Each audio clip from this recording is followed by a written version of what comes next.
ಹರ್ಷಪುರಂ ಎಂಬ ಗ್ರಾಮದಲ್ಲಿ ಕೃಷ್ಣ ಆತನ ಹೆಂಡತಿ ಕಮಲಾವೊಂದಿಗೆ ಸೇರಿ ಇರ್ತಿದ್ದ. ಕೃಷ್ಣ ಜಿಲೇಬಿ ವ್ಯಾಪಾರ ಮಾಡ್ತಾ ಇದ್ದ.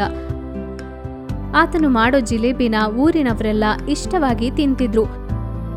ಪಕ್ಕದ ಊರಿನವರೂ ಬಂದು ಕೃಷ್ಣ ಮಾಡೋ ಜಿಲೇಬಿನ ಕೊಂಡ್ಕೊಂಡು ಹೋಗ್ತಿದ್ರು.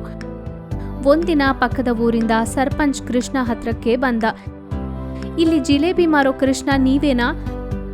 ಹೌದು ರೀ, ನಾನೇ, ಹೇಳಿ. ಕೃಷ್ಣ, ನಾನು ಪಕ್ಕದ ಊರಿನ ಸರ್ಪಂಚ್. ನನ್ನ ಮಗ ಮದುವೆ ಇಟ್ಕೊಂಡಿದ್ದೀನಿ. ನಿಮ್ಮ ಬಗ್ಗೆ ತುಂಬ ಕೇಳಿದ್ದೆ. ಅದಕ್ಕೆ ನಮ್ಮ ಮಗನ ಮದುವೆಗೆ ನೀವು ಬಂದು ರುಚಿಕರವಾದ ಜಿಲೇಬಿ ತಯಾರಿ ಮಾಡಬೇಕು.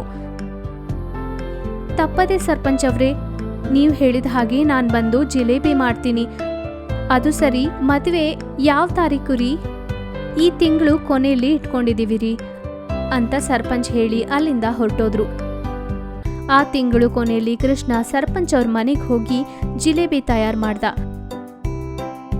ಕೃಷ್ಣ, ಜಿಲೇಬಿ ಆದ್ರೆ ತುಂಬಾ ಅದ್ಭುತವಾಗಿ ತಯಾರು ಮಾಡಿದ್ಯಾ.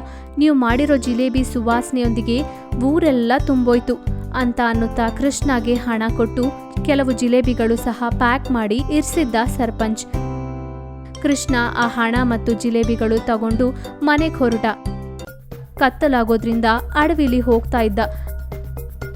ಆಗ್ಲೇ ಆತನ ಮುಂದೆ ಒಂದು ದೆವ್ವ ಪ್ರತ್ಯಕ್ಷವಾಯಿತು. ದೆವ್ವ ದೆವ್ವ ಅಂತ ಭಯ ಪಡ್ತಾ ಇದ್ದ. ಕೃಷ್ಣ ಆ ದೆವ್ವ ನಗುತ್ತಾ, ನಿನ್ನಿಂದ ಒಳ್ಳೆ ಚೆನ್ನಾಗಿರೋ ಸುವಾಸನೆ ಬರ್ತಿದೆ. ಈ ದಿನ ನಾನು ನಿನ್ನ ತಿನ್ಬಿಡ್ತೀನಿ. ನನ್ನ ಬಿಟ್ಬಿಡು, ನನಗೋಸ್ಕರ ನನ್ನ ಹೆಂಡತಿ ಕಾಯ್ತಾ ಇದ್ದಾಳೆ ಅಂತ ಅಂತಾನೆ ಕೃಷ್ಣ. ನಿನ್ನ ಬಿಟ್ಬಿಟ್ರೆ ನನ್ನ ಹಸಿವು ಹೇಗೆ ತಿರುತ್ತೆ? ನಿನ್ನಿಂದಲೇ ಒಳ್ಳೆ ಸುವಾಸನೆ ಬರ್ತಿದೆ. ಅದರಿಂದ ನನ್ನ ಹಸಿವು ಇನ್ನೂ ಜಾಸ್ತಿ ಆಗೋಯ್ತು. ನೀನು ಸ್ವಲ್ಪ ಇರು. ಆ ಸುವಾಸನೆ ನನ್ನಿಂದ ಬರ್ತಾ ಇಲ್ಲ, ನನ್ನ ಹತ್ರ ಇರೋ ಜಿಲೇಬಿಯಿಂದ ಬರ್ತಿದೆ. ಇದು ತಗೋ, ಈ ಜಿಲೇಬಿಗಳೆಲ್ಲ ನೀನೇ ತಿನ್ನು ಅಂತ ಜಿಲೇಬಿಗಳನ್ನು ದೆವ್ವಕ್ಕೆ ಕೊಟ್ಬಿಟ್ಟ. ಆ ದೆವ್ವ ಜಿಲೇಬಿಗಳನ್ನೆಲ್ಲ ತಿಂದ್ಬಿಟ್ಲು. ಈ ಜಿಲೇಬಿಗಳು ತುಂಬ ರುಚಿಯಾಗಿದೆ, ನನಗೆ ಇನ್ನೂ ಬೇಕು ಅಂತ ಕೇಳಿದ್ಲು. ಈಗ ನೀನು ನನ್ನ ಬಿಟ್ಬಿಟ್ರೇನೆ ಅಲ್ವಾ ಮತ್ತೆ ನಾನು ನಿನಗೆ ಜಿಲೇಬಿಗಳು ತರಕ್ಕಾಗೋದು. ನಿನ್ನ ಈ ಒಂದು ಷರತ್ತು ಮೇಲೆ ಬಿಡ್ತಿದ್ದೀನಿ. ನೀನು ನನಗೆ ದಿನ ಇಂಥ ರುಚಿಕರವಾದ ಜಿಲೇಬಿಗಳು ತರಬೇಕು. ಓ ದೆವ್ವವೇ, ದಿನ ಜಿಲೇಬಿಗಳು ತರಬೇಕು ಅಂದರೆ ನನ್ನ ಹತ್ರ ಅಷ್ಟು ಹಣ ಇಲ್ಲ. ನಾವು ಹೇಗೆ ಮಾಡಬೇಕು ನೀನೇ ಹೇಳು. ದೆವ್ವ ಗುಹೆ ಒಳಗೆ ಹೋಗಿ ಒಂದು ಹೂವನ್ನು ತಂದು ಆತನಿಗೆ ಕೊಡ್ತಾಳೆ. ಇದು ಚಿನ್ನದ ಹೂವು. ನೀನಿದನ್ನ ಮಾರಿ ಇದರಿಂದ ಬಂದ ಹಣದಿಂದ ನನಗೆ ರುಚಿಕರವಾದ ಜಿಲೇಬಿ ತಯಾರು ಮಾಡಿ ತಗೊಂಡ್ಬಾ. ಹಾಗೆ ನೀನು ದಿನ ಜಿಲೇಬಿ ತಗೊಂಡ್ಬಾ, ನಿನಗೆ ದಿನ ಒಂದು ಚಿನ್ನದ ಹೂವು ಕೊಡ್ತೀನಿ ಅಂತ ಹೇಳಿದ್ಲು. ಕೃಷ್ಣ ಅಲ್ಲಿಂದ ಗಾಬರಿಯಾಗಿ ಮನೆಗೆ ಹೊರಟೋದ. ಆತನು ಹಾಗೆ ನೋಡ್ದ. ಆತನ ಹೆಂಡತಿ ಕಮಲ, ಏನ್ರಿ ಅಷ್ಟು ಗಾಬರಿ ಆಗ್ತಿದ್ದೀರಾ? ಏನ್ ನಡೀತು? ನಿಮ್ಮ ಕೈಯಲ್ಲಿ ಆ ಚಿನ್ನದ ಹೂವು ಎಲ್ಲಿದ್ದು? ಸ್ವಲ್ಪ ಇರು ಕಮಲ, ಸ್ವಲ್ಪ ಉಸಿರು ತಗೊಳಕ್ ಬಿಡು. ಎಲ್ಲ ವಿವರವಾಗಿ ಹೇಳ್ತೀನಿ. ಈಗ ನಾನು ತುಂಬ ಜಿಲೇಬಿಗಳು ಮಾಡಬೇಕು ಅಂತ ಹೇಳಿ ಆ ಚಿನ್ನದ ಹೂವನ್ನು ಮಾರಿ ಹಣ ತಗೊಂಡು ಬಂದು ಅದರಿಂದ ಜಿಲೇಬಿಗಳನ್ನು ಮಾಡಿ ಒಂದು ಬುಟ್ಟಿಯಲ್ಲಿಟ್ಕೊಂಡು ಅಡವಿಗೆ ಹೋಗಿ ಆ ದೆವ್ವಕ್ಕೆ ಜಿಲೇಬಿ ಕೊಡ್ತಾನೆ. ಆ ದೆವ್ವ ಗುಹೆ ಒಳಗೆ ಹೋಗಿ ಒಂದು ಚಿನ್ನದ ಹೂವು ತಗೊಂಡು ಕೃಷ್ಣಗೆ ಕೊಡ್ತಾಳೆ. ಪ್ರತಿದಿನ ಹೀಗೆ ಮಾಡೋದ್ರಿಂದ ಕೃಷ್ಣ ಧನವಂತನಾಗ್ತಾನೆ. ಇದೆಲ್ಲ ಗಮನಿಸ್ತಿರೋ ದೇವ, ಈ ಜಿಲೇಬಿ ಮಾರೋ ಕೃಷ್ಣ ಇಷ್ಟು ಕಡಿಮೆ ಸಮಯದಲ್ಲಿ ಇಷ್ಟು ಧನವಂತನ ಹೇಗೆ ಆಗಿರ್ತಾನೆ? ಇದ್ರಲ್ಲಿ ಏನೋ ರಹಸ್ಯ ಇದೆ, ಇದ್ದೇ ಇರುತ್ತೆ, ಅದೇನೋ ತಿಳ್ಕೊಳ್ಬೇಕಾಗಿದೆ ಅನ್ಕೊಂಡು ಆ ದಿನ ರಾತ್ರಿ ಹೋಗಿ ಕೃಷ್ಣ ಮನೆಗೆ ಹೋಗಿ ನೋಡ್ತಾ ಇರ್ತಾನೆ.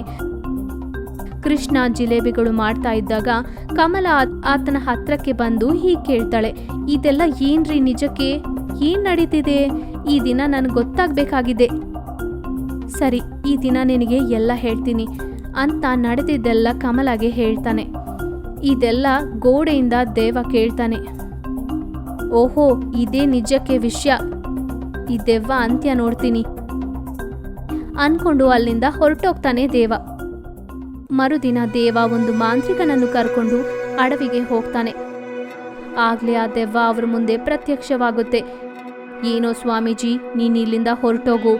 ಇಲ್ಲ ಅಂದರೆ ನಾನು ನಿನ್ನ ಸಾಯಿಸ್ಬಿಡ್ತೀನಿ ಅಂತ ಅಂದ್ಲು ದೆವ್ವ. ಆ ಮಾಂತ್ರಿಕನು ಅವನ ಶಕ್ತಿಯಿಂದ ಆ ದೆವ್ವನ ಬಂಧಿಸ್ತಾನೆ. ಹೇಳು, ಆ ಚಿನ್ನದ ಹೂವು ಬಿಡೋ ಗಿಡ ಎಲ್ಲಿದೆಯೋ ಹೇಳೋ, ನೀನು ನನ್ನ ಏನು ಮಾಡೋಕ್ಕಾಗಲ್ವೋ ಅಂತ ಆ ಬಂಧನಗಳಿಂದ ಬಿಡಿಸ್ಕೊಂಡ್ಲು ದೆವ್ವ. ಆ ಮಾಂತ್ರಿಕನ್ನ ಸಾಯಿಸೋಕೆ ಹತ್ರದಲ್ಲೇ ಬರ್ತಿದ್ದಾಳೆ. ಇಷ್ಟರಲ್ಲಿ ದೇವ ಆ ಗುಹೆ ಒಳಗೆ ಹೋಗಿ ಚಿನ್ನದ ಹೂ ಕೊಡೋ ಗಿಡವನ್ನ ತರ್ತಾನೆ. ಆ ಗಿಡನ ನೋಡಿದಾಗ ದೆವ್ವ ಭಯ ಪಟ್ಕೊಳ್ಳುತ್ತೆ. ಬೇಡ ಬೇಡ, ಆ ಗಿಡವನ್ನ ಏನು ಮಾಡಬೇಡ, ನನ್ನ ಪ್ರಾಣ ನಿನ್ನ ಗಿಡದಲ್ಲೇ ಇದೆ ಅಂತ ಹೇಳ್ತಾಳೆ. ಅಷ್ಟೇ, ಆ ಮಾಂತ್ರಿಕ ಅವನ ಶಕ್ತಿಯಿಂದ ಆ ಗಿಡವನ್ನ ಸುಟ್ಟು ಹಾಕ್ತಾನೆ. ದೆವ್ವನು ಸುಟ್ಟು ಹೋಗ್ತಾ ಇದೆ. ಆಗ್ಲೇ ಅಲ್ಲಿಗೆ ಜಿಲೇಬಿಗಳು ತಗೊಂಡು ಕೃಷ್ಣ ಬರ್ತಾನೆ. ಆ ದೆವ್ವ ಸುಟ್ಟೋಗ್ತಾ ಇರೋದು ನೋಡಿ ನೋವು ಪಡ್ತಾನೆ. ಓ ದೆವ್ವವೇ, ಇದೆಲ್ಲ ನಿನ್ನಿಂದಲೇ ನಡೀತು, ನನ್ನ ಕ್ಷಮಿಸು ಅಂತ ಅಳ್ತಾನೆ. ಕೃಷ್ಣ, ನೋವು ಪಡಬೇಡ, ಈ ದಿನಕ್ಕೆ ನನ್ನ ಕರ್ಮಗಳು ಪೂರ್ತಿ ಆಯಿತು, ನನಗೆ ಸಿಕ್ಕಿದೆ, ನನಗೆ ಮೋಕ್ಷ ಸಿಕ್ಕಿದೆ ಅಂತ ಹೇಳಿ ದೆವ್ವ ಮಾಯ ಆಗೋಯ್ತು. ಸ್ವಾಮಿ, ನನಗೆ ಬೇಕಿದ್ದಿದ್ದು ಚಿನ್ನ, ಆ ದೆವ್ವನ ಸುಟ್ಟು ಹಾಕಿದ್ರೆ ಈಗ ಚಿನ್ನದ ಪುಷ್ಪ ಯಾರು ಕೊಡ್ತಾರೆ ಸ್ವಾಮಿ ಅಂತಾನೆ ದೇವ. ಆ ದೆವ್ವ ನನ್ನ ಪ್ರಾಣಗಳು ತೆಗಿಬೇಕು ಅಂತ ನೋಡಿತು, ಅದಕ್ಕೆ ಅದನ್ನ ಸಾಯಿಸ್ಬಿಟ್ಟೆ ಅಂತ ಮಾಂತ್ರಿಕ ಸಮಾಧಾನ ಕೊಟ್ಟ. ಆ ಮಾತುಗಳು ಕೇಳಿದ ಕೃಷ್ಣ, ದೇವ, ನಿನಗೆ ಆ ಚಿನ್ನದ ಹೂವುಗಳೇ ಬೇಕು ಅಂದರೆ ನನ್ನ ಕೇಳಬೇಕಿತ್ತಲ್ವಾ, ಅನವಸರವಾಗಿ ದೆವ್ವನ ಯಾಕೆ ಸುಟ್ಟು ಹಾಕಿದೆ, ಅದು ಇಲ್ಲಿ ತನಕ ಯಾರಿಗೂ ಹಾನಿ ಮಾಡಲಿಲ್ಲ ಅಂತ ಚಿಂತೆ ಮಾಡ್ತಾ ಇರ್ತಾನೆ. ದೇವ ಕೃಷ್ಣ ಹತ್ರಕ್ಕೆ ಹೋಗಿ, ಕೃಷ್ಣ, ನಾನು ನಿನ್ನ ಹಾಗೆ ಧನವಂತನಾಗಬೇಕು ಅನ್ನೋ ಅತಿ ಆಸೆಯಿಂದ ಹೀಗೆ ಮಾಡಿದೆ, ನನ್ನ ಕ್ಷಮಿಸು ಕೃಷ್ಣ ಅಂತ ಅವನ ತಪ್ಪು ಅವನು ತಿಳ್ಕೊಂಡು ಪಶ್ಚಾತ್ತಾಪ ಪಡ್ತಾನೆ.